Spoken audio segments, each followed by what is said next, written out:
tem nada a ver. Você que não está estudando de verdade, estuda aqui comigo, vê se não encana com o Fabiano. Tudo é bem facinho. É isso aí, comigo tudo é muito fácil, muito simples, muito tranquilo. Cola aqui comigo que é sucesso. Eu sou Fabiano Rabelo e tá começando mais uma aula de matemática daquele nível sensacional só pra você, tá? E é o seguinte, aqui o ritmo é aquele que você já sabe. Nem muito rápido pra você ficar pra trás e nem lento demais pra você ficar lá entediado. Meu Deus, não acontece nada. Beleza? Cola comigo que aqui é sucesso, tá? A gente vai iniciar a aula de hoje e o propósito dessa aula é a gente revisar a análise combinatória, tá? Tudo que a gente já andou vendo aqui no canal sobre fatorial, princípio fundamental da contagem, permutação, arranjo, combinação e etc, tá? A gente vai revisar tudo isso aqui agora. Como? Em forma de questões que já caíram no Enem. A gente vai revisar isso aqui, eu vou te dando dicas, passo a passo de cada questão. Aqui você não vai ficar sem aprender nada, basta colar comigo que vai dar tudo certo, beleza? Então é o seguinte, galera, a gente vai iniciar a nossa revisão de análise combinatória. Como? Lembrando de alguns tópicos muito importantes, tá? O primeiro tópico que eu preciso que você se lembre é a ideia de fatorial, tá? O que é o fatorial de um número? Vamos pensar no 7 aí, por exemplo, seria ele mesmo vezes todo mundo que vem antes dele até chegar em 1. Tá? Isso aqui é fatorial de um número. Eu multiplico tudo isso aqui e vou ter o fatorial. Ok? Logo depois de mostrar a ideia de fatorial, a gente pode relembrar também do que é o princípio fundamental da contagem. Deixa eu te mostrar mais ou menos o que esse princípio diz. Ele vai falar assim, ó, se eu tiver numa situação que eu tenho que contar coisas, né? Quando a questão pergunta assim, de quantas maneiras isso pode acontecer? Aí você vai lá pensar assim, bom, para acontecer isso, tem que acontecer primeiro tal coisa, depois outra coisa, depois isso. Depois que eu estabeleço tudo, eu pergunto, tá, e de quantas maneiras pode acontecer o primeiro passo? E o segundo? E o terceiro? Quando eu souber tudo isso, eu multiplico tudo, eu vou ter o total de formas. Esse é o princípio multiplicativo, ou princípio fundamental da contagem. Você pode decidir aí qual o nome que você acha mais legal, tá? Beleza? Então tá aí o princípio fundamental da contagem. Vamos então para outra ideia que a gente vai precisar lembrar para a aula de hoje, tá? Isso aqui é muito importante. A ideia de permutação simples. O que significa permutar? Permutar significa trocar de lugar, tá? Você vai só trocar os elementos entre si de lugar. São muito comuns em questões que envolvem permutação de letras, por exemplo. Você pega uma palavra lá e ele quer que só troque as letras de lugar. Aí já é uma questão de permutação, tá bom? Que você troque pessoas que estão em fila lá, vamos trocar essas pessoas de lugar. Também é permutação. Ok? Como é que a gente resolve uma questão de permutação? Se eu tiver 10 elementos, fatorial de 10. Se eu tiver 5, fatorial de 5. E se eu tiver n elementos, fatorial de n. Tá?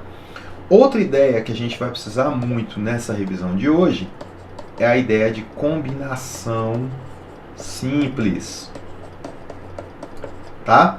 E vamos pensar aqui no que é combinação. Quando a gente está trabalhando alguns agrupamentos, às vezes a ordem é importante, às vezes ela não é.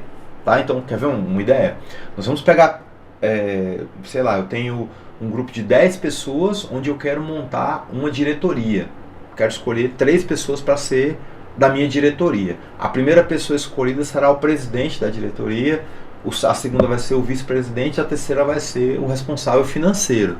Então, a ordem de escolha é muito importante. Se eu trocar as pessoas de lugar, eu vou estar trocando também os cargos.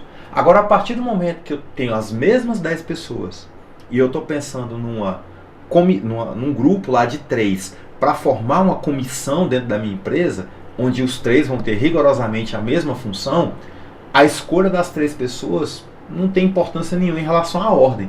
Eu escolho 3 pessoas, sei lá, se eu trocar a ordem de escolha, elas vão continuar sendo as mesmas 3 pessoas dentro da comissão. Aí eu vou ter um problema de combinação simples, tá bom? Vamos lá então? Então como é que funciona a fórmula de combinação? Quando eu tenho uma combinação de n elementos para escolher P, sei lá, 10 para escolher 7, 5 para escolher 2, sei lá, não sei, tá? Eu escrevo assim, ó, fatorial de n, total, né? Sobre n menos p fatorial, vezes o fatorial de p, tá? O Enem, ele tem muitas questões onde você nem precisa resolver. Ele só quer... Se você souber montar ali, ele já te dá opções com montagens. Poxa, aí o que ele está analisando? Ele está analisando se o seu raciocínio está correto. Se você conseguiu pensar certinho, ele nem quer saber a resposta final não, tá? Muitas questões lá nem quer saber a resposta final não. A gente já viu questões assim em aulas anteriores, vamos ver de novo hoje. Tá bom? Se você teve o raciocínio correto, você já vai achar a opção certa e você vai mostrar para a banca que você sabe exatamente o que você está fazendo. Ok? Então já vamos passar aí para a primeira questão. Como é que vai funcionar a aula de hoje? Ela vai funcionar assim, ó. Eu vou colocar questões do Enem. Essa primeira aqui, por exemplo, é uma questão do Enem de 2024. E a gente vai resolvendo questões e eu vou devagarzinho explicando, né, e deixando tudo às claras para você aí. Maravilha?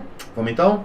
Então uma costureira tem à sua disposição pelo menos 2 unidades de cada um dos 4 tipos de retalhos retangulares com as estampas e os tamanhos apresentados. Vamos lá.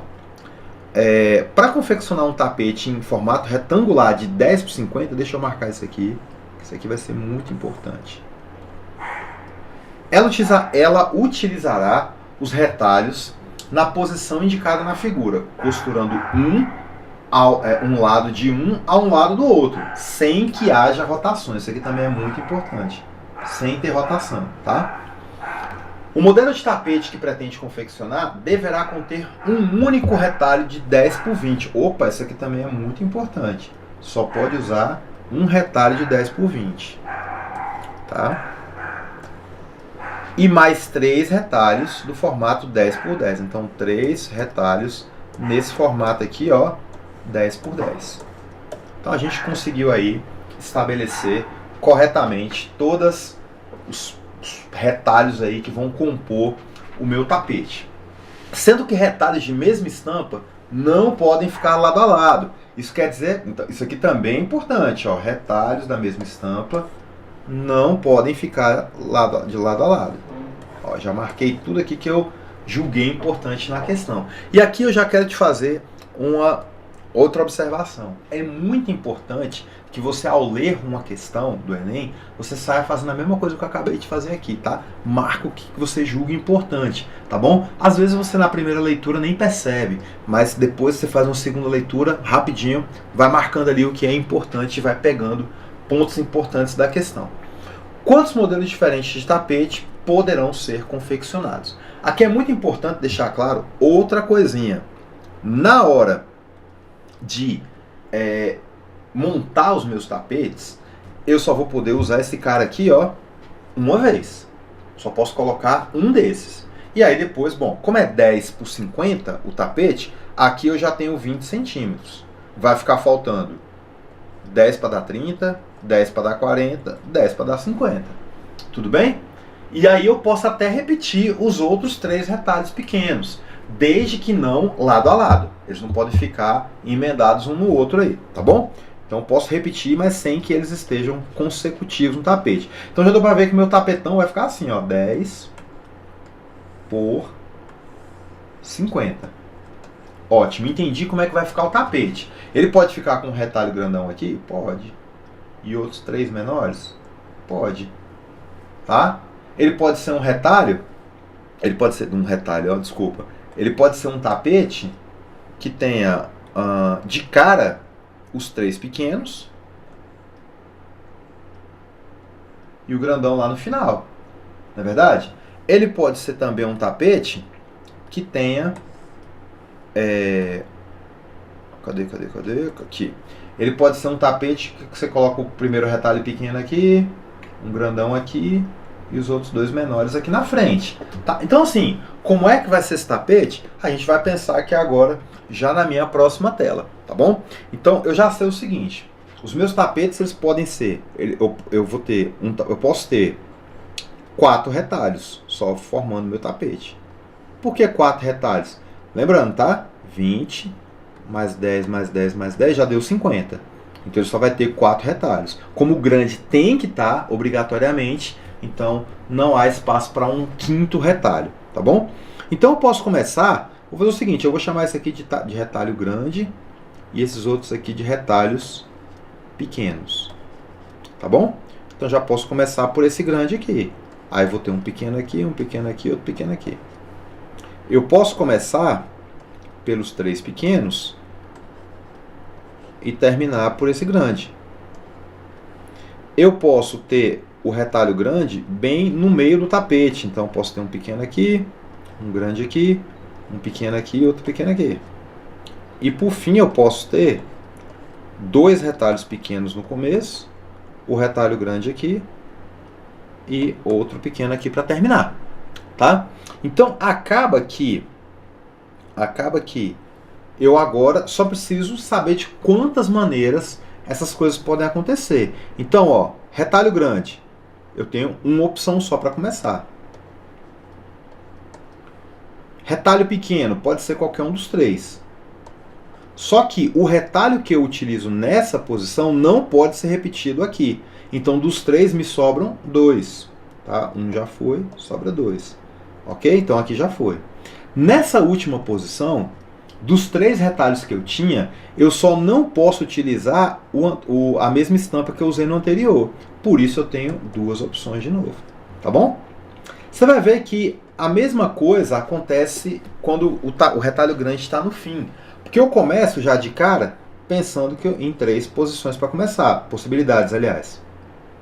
2 possibilidades, já que a anterior não pode repetir. 2 possibilidades, já que a anterior não pode repetir, vezes uma grande só, tá? Bom, e se o retalho grande estiver no meio do tapete? Bom, já começo pensando assim, então. Eu tenho 3 possibilidades para começar, apenas uma de retalho grande para ser o próximo, né? Só tem uma possibilidade de retalho grande. Quando eu vou para o próximo retalho aqui, eu volto a ter 3 opções, tá? Porque não tem nenhuma pequena vizinha a ele. E quando eu vou para a última, dos 3 eu só tenho 2, né? Que eu não posso usar a anterior. E aqui você vai ver que vai ser parecido, ó. Eu começo pensando em 3. Opa, 2 agora, porque o anterior é pequeno. Então, já perdi 1. Uma só porque agora é o retalho grande. E por último, lá no final, como não tem nenhum pequeno vizinho a ele, eu posso usar qualquer uma das 3. Positivo? Então vamos fazer essas contas aqui, ó. A primeira dá 12, a segunda também, a terceira dá 18 e a quarta também dá 18. Como pode ser qualquer uma dessas possibilidades aqui, a primeira, ou a segunda, ou a terceira, ou a quarta, eu vou somar tudo isso aqui, tá? Porque todas elas servem para mim, tá bom? Então, somando aqui, ó, 12 mais 18 dá 30, né? E aí 30 mais 30 é igual a 60 no total, tá bom? Vamos ver, então. Vou voltar na tela anterior, vou ver se tem essa opção lá, tá? Na tela anterior eu vejo que eu tenho, 60 na opção da letra I, ok? Vou deixar aqui na tela, você vai namorando ela aí um pouquinho e eu vou fazer uns comentários aí acerca da questão, já que isso aqui é uma aula de revisão, tá? Vamos lá, então. Se tratando de uma aula de revisão. Vamos só lembrar aqui como é que foi os passos para resolver a questão. Primeiro, eu li a questão atentamente, peguei os detalhes que eu julguei ser importante. Então, a primeira coisa, tá, pessoal? Tem que ter uma leitura legal, tem que interpretar, tem que ter um bom conhecimento aí na hora de ler, tá? Assim, sua leitura tem que estar em dia, tá bom? Segundo ponto, eu pensei no que eu quero no problema. Então, olha, o tapete, ele vai ter que ser assim, ele pode ser assim, ou assim, ou assim. Pode ter um retalho grande começando, retalho grande terminando. Depois que eu pensei nisso, aí foi a hora de começar a pensar em números. Você pode ver que eu só pensei em números do meio para frente. A metade da questão foi só estabelecendo minha estratégia, entendendo o que eu quero, para depois começar a fazer conta. Inclusive, fazer conta, você deve ter percebido que foi a parte fácil do problema, tá? A parte mais complicadinha foi entender o que ele pedia, né, e estabelecer a estratégia. Depois que eu estabeleci as maneiras que eu podia ter o meu tapete, aí foi hora de fazer umas contas aí, começar a contar, tá? De quantas maneiras eu posso escolher o primeiro retalho, e o segundo, e o terceiro e tal. Lembra, toda vez que você na sua cabeça pensar assim, eu preciso ter isso, e isso, e isso, esse E implica multiplicação, ou implica soma, tá? Tem até um colega que ele faz assim, quer ver? Tá? O E, deixa eu mudar a cor aqui agora. O E é de vezes, tá? E o ou, quando você vê ou no seu problema, aí ele vem e faz assim, ó. Calma aí. Aí ele vem e faz assim, ó. Isso aqui é uma soma, tá? Aí você vai somar, tá bom? Não é soma, é somar, né? Mas deu pra sacar aí como é que fica, só pra gente lembrar. E uma vez que eu estabeleci que pode ser 12 de uma forma, ou 12 de outra, ou 18 de uma forma, ou 18 de outra, eu vou lá e somo tudo isso para ter os meus 60 no total. Tranquilidade, né? Molezinha? Vamos lá para o próximo item, então. E aqui, pessoal, questão do Enem 2024, me aparece aqui uma questão rigorosamente do tipo que eu falei lá no início da aula. Daquelas que você não precisa calcular, ele não quer saber lá no final quantas são. Ele só quer saber o seguinte, tá, se eu fosse calcular isso, o que é que eu precisaria estabelecer para fazer esse cálculo? Então vamos pensar aqui, ó. Um hospital, mais uma vez eu vou tentar grifar aqui, ok? Um hospital tem 7 médicos cardiologistas e 6 médicos neurologistas, tá? Em seu quadro de funcionários. Para executar determinada atividade, a direção desse hospital formará uma equipe com 5 médicos. Então, vai ter que ter 5 ao todo, tá? Sendo pelo menos, esse negócio de pelo menos 3 cardiologistas, tá bom? Se são 5 médicos e pode ter e tem que ter pelo menos 3 cardiologistas, aí eu vou abrir um parênteses aqui e vou colocar assim, ó. 3, 4 ou 5 cardiologistas.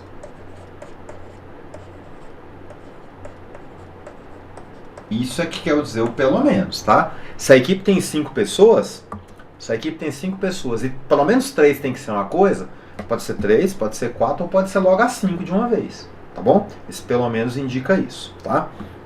Vamos então. Bom, a expressão numérica aqui representa o número máximo de maneiras distintas de formar essa equipe. Então vamos lá.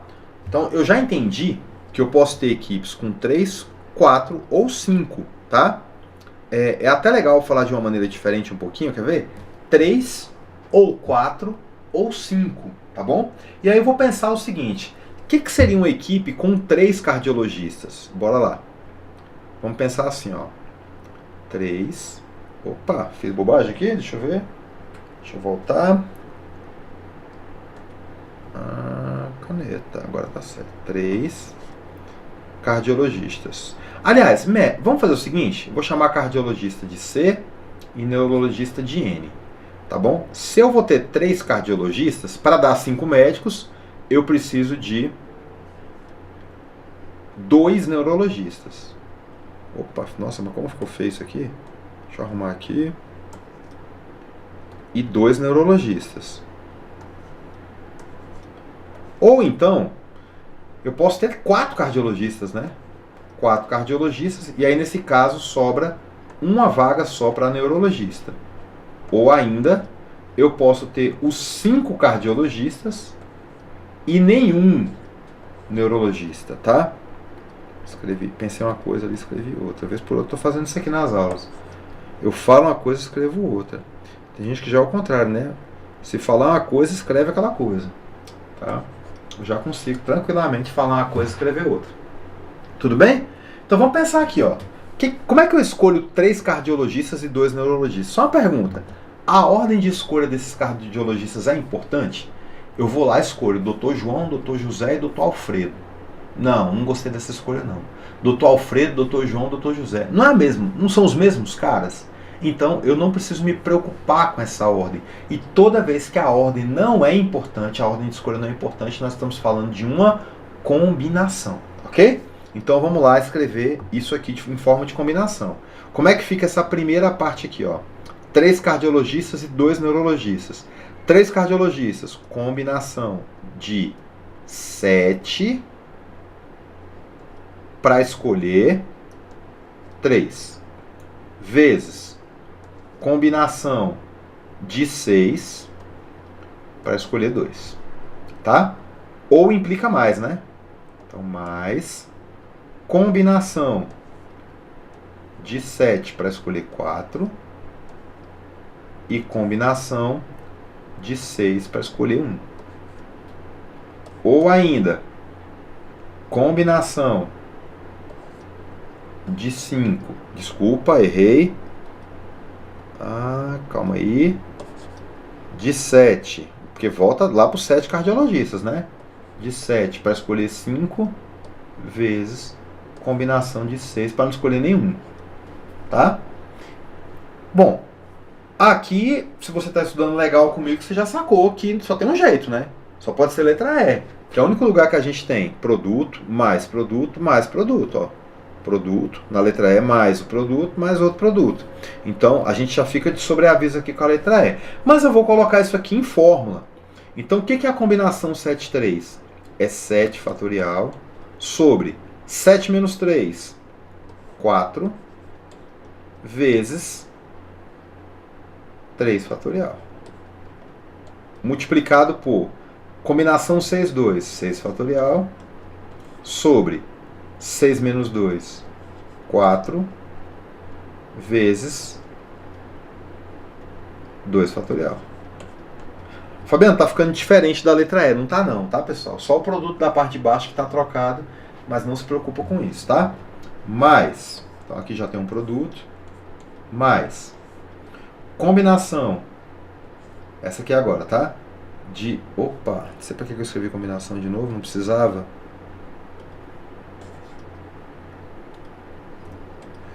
Sete escolhe 4 é 7 sobre 7 menos 4, 3 e 4.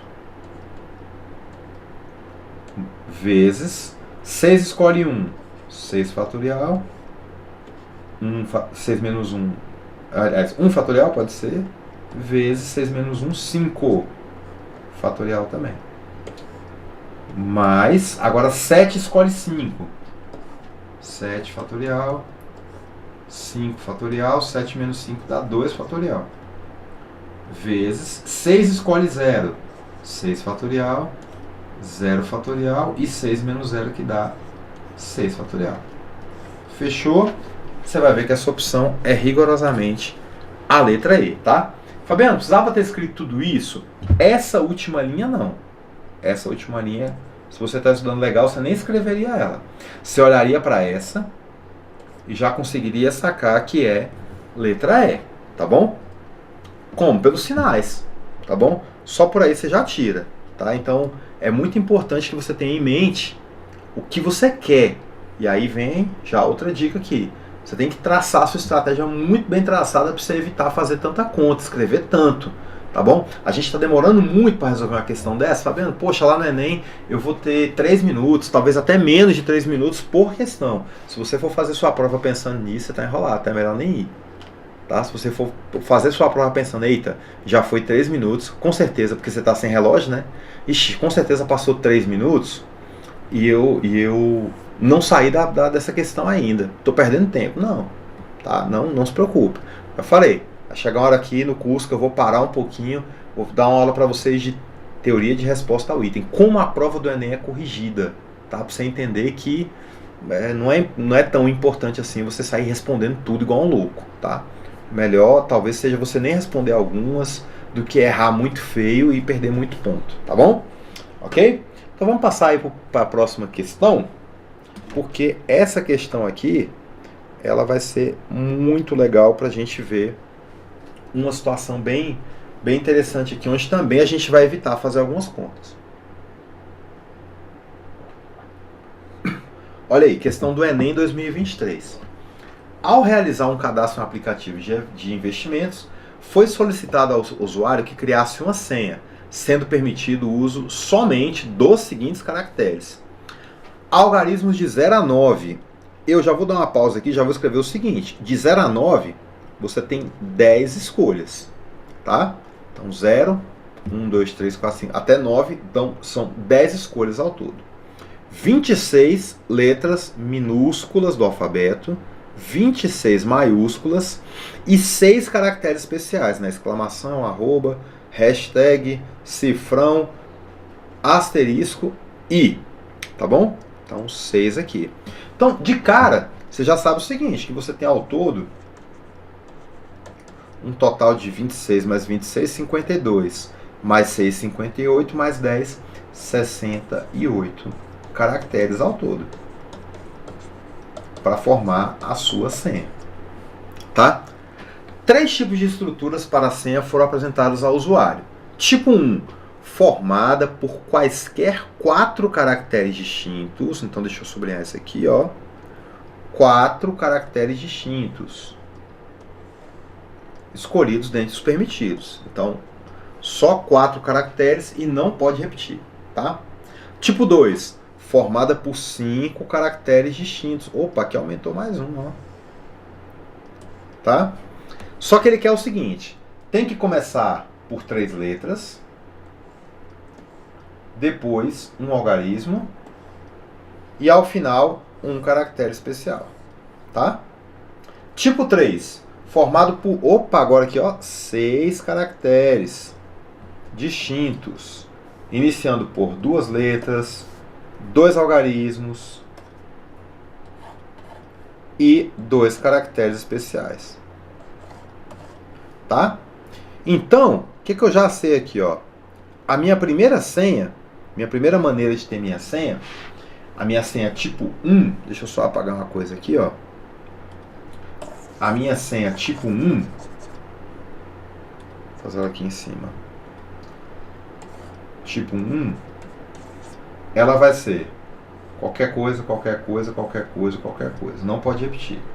A minha senha tipo 2 vai ser, né, então aqui qualquer um, qualquer um, qualquer um e qualquer um. A minha senha tipo 2, ela vai ter que ser letra, letra, letra, depois algarismo, vou colocar N de número, e ao final um caractere especial. E a minha senha tipo 3, ela vai ter que ser letra, letra, número, número, especial, especial. Tá? Vamos ver o que ele quer aqui dessa questão então. Considere P1, P2 e P3 as probabilidades de se descobrirem ao acaso na primeira tentativa as senhas dos tipos 1, 2 e 3 respectivamente. Nessa condição, o tipo de senha que apresenta a menor chance, a menor probabilidade de ser descoberta ao acaso na primeira tentativa é... Então vamos só pensar aqui, rapaziada. Quanto mais senhas eu tiver, menor é minha chance de acertar. Concorda? Tá todo mundo de acordo com isso? Quanto mais senhas eu tenho, menor é minha chance de acertar. Quer ver? Pensa comigo. Sua mãe te dá um montão de chaves, assim, um molhão gigante de chaves, assim, fala, abre aquela porta lá. Nossa, você vai falar, meu Deus do céu, com esse monte de chave aqui eu vou levar. E não fala qual é a chave pra você, não. Aí você vai ter que ir testando as chaves, tá? Você acha que sua chance de acertar de primeira é grande ou pequena? É claro que é pequena, porque tem muita chave ali. Mas se ela te der, por exemplo, um pacotinho, um molhozinho lá com 2 chaves só, e fala, ó, abre aquela porta lá, sem te falar qual é a chave certa. Com 2, sua chance agora ficou boa, né? Ou você erra na primeira, acerta na segunda. Ok? Então, como é que ficou as chances aí? Desculpa. Como é que ficam as chances aí? Ó? Nessas condições, o tipo de senha que apresenta a menor probabilidade de ser descoberta ao acaso. Eu preciso saber o seguinte, qual tipo vai me dar mais ou menos senhas, tá bom? Então, vamos lá. O meu tipo 1, só para lembrar, meu tipo 1 era... Tipo 1... Era qualquer coisa, qualquer coisa, qualquer coisa, qualquer coisa. Vamos só lembrar na tela anterior que a gente tinha um total de 68 possibilidades, tá? Existem 68 caracteres para serem utilizados lá, tudo bem? Então, se eu tenho 68 possibilidades para a primeira, sobra 67 para ser a segunda, já que não pode repetir. 66 para a terceira e 64 para a quarta, tá? Não faço ideia de quanto dá isso, também não vou me preocupar agora. Tipo 2. Aí, essas senhas aqui de 5 caracteres são do tipo letra, letra, não, como é que é letra, letra, letra? É isso mesmo? Deixa eu só conferir aqui. Aí depois número e caractere especial. Então, número e caractere especial. Letra, letra, pessoal, existem lá 52, né? Maiúsculo e minúsculo, 52. Aí não pode repetir, cai para 51. Não pode repetir, cai para 50. Número tem 10, caracteres especiais tem 6. Também não sei quanto é que dá isso. Tá bom? E minha senha do tipo 3, ela vai ter 2 letras, 2 números e 2 caracteres especiais. Beleza? Letra tem 52 e aqui cai para 51. Número tem 10, mas como não pode repetir, cai para 9. Caracteres especiais tem 6, mas como não pode repetir, cai para 5. Tá? Bom, é o seguinte. Se você andou assistindo minhas aulas aqui, você sabe estrutura de número, né? Como é que o número é formado, é composto, e aí já fica uma dica aqui agora, tá? Eu coloquei aula aqui, pessoal, no canal, desde o que é número até agora aí com revisão de análise combinatória, tá bom? Você vai saber o seguinte, que dependendo dos fatores, quanto maior forem os fatores, maior é o produto. A multiplicação vai se tornar maior. Então, o ideal seria que você, já olhando para a tela aqui, você já falasse quem é maior e quem é menor das três, tá bom? Mas se não sabe, não consegue enxergar de cara, não tem problema. Eu não vou fazer todas as multiplicações, eu vou fazer só algumas. Tá? Deixa eu mudar a cor aqui. Vou fazer só algumas, ó. Por exemplo, 68 vezes 67, fazendo essa conta aqui, você vai achar 4.556 vezes 66 vezes... Na verdade eu coloquei 64 ali, deixa eu corrigir. É 65, né? Tá? É 65. 6665, tá? 66 vezes 65 dá 4.290. Ok? Não vou fazer essa conta aqui não, tá? Vai dar um número muito gigante. Aqui, ó, letra a letra. 52 vezes 51 dá... Essa aqui, ó, só essa aqui. Dá 2.562. Vezes... Ah, aqui dá pra ver, ó, porque 50 vezes 10 dá 500. Vezes 6, 3.000, né? 3.000. E na última, ó, 52 vezes 51 de novo. Vai dar os mesmos 2.562. E aqui, pessoal, quando eu faço a multiplicação, 10 vezes 9, 90. Vezes 6, 540. Vezes 5, 2.700. Quem você acha que é maior? O mesmo 2.652 multiplicado por 3.000 ou por 2.700? Por 3.000, né? Tá bom? E quem você acha que das três é a maior? Lógico que é 4.000 vezes 4.000. Então, o tipo 1, ele tem mais gente, ele é o maior de todos. Logo, a minha chance é menor. Então, a chance 1 é menor do que a chance 2, que é menor que a chance 3. Tá? E aí a gente fica com a opção A, tipo 1. Por quê? Porque a probabilidade de conseguir na primeira, tem muita senha, como é que eu vou acertar de primeira? É muito difícil. Então, a primeira eu tenho menos chance do que a segunda, e a segunda eu tenho menos chance que a terceira, tá? Aí as outras opções vão falar assim, tipo 1, pois tem a menor quantidade de caracteres. Pelo amor de Deus, né? Não é a menor, é a maior, tá? Tipo 2, pois tem a maior quantidade de letras. A tipo 2 tem mais letras, mas isso não quer dizer absolutamente nada. Tipo 3, aí ele inverte, ó, porque P3 é menor que P2, que é menor que P1. Realmente, tá? O número que vai sair aqui de P3 é menor que o P2 e esse é menor do que 1. Mas o raciocínio de chance de acerto é o contrário. E tipo 3, pois tem a maior quantidade de caracteres, isso aqui não tem nada a ver. Aqui de cara eu já destaco o seguinte, ó, as letras B e D, B e E, aliás, ou e C também, se você marcar qualquer uma dessas três, você vai perder muito ponto, tá? Se você marca D, você perde, mas não perde tanto assim, tá bom? Repito, no dia que eu for dar uma aula para vocês aqui, só coloca no comentário se você quer uma aula sobre como a redação do Enem é corrigida. Ninguém melhor do que um matemático para explicar isso. Beleza? Pode contar comigo. Vamos para a próxima questão? Ah não, não tem mais questão não. Acho que por hoje é isso e a gente já vai para as nossas dicas aí, tá? Analise o problema com calma. Para de pensar no tempo. Ah, o tempo está correndo. Não, não faz isso. Analise o problema com calma, separando informações relevantes. Tá bom? Nem todos os cálculos precisam ser feitos. A gente fez aqui questões, tá? Das 3 questões que eu resolvi hoje, em 2 delas não precisava fazer todas as contas. Eu fiz o que era necessário para eu tirar minhas conclusões. Tenha sempre em mente onde quer chegar. E aí você vai poder definir a melhor estratégia.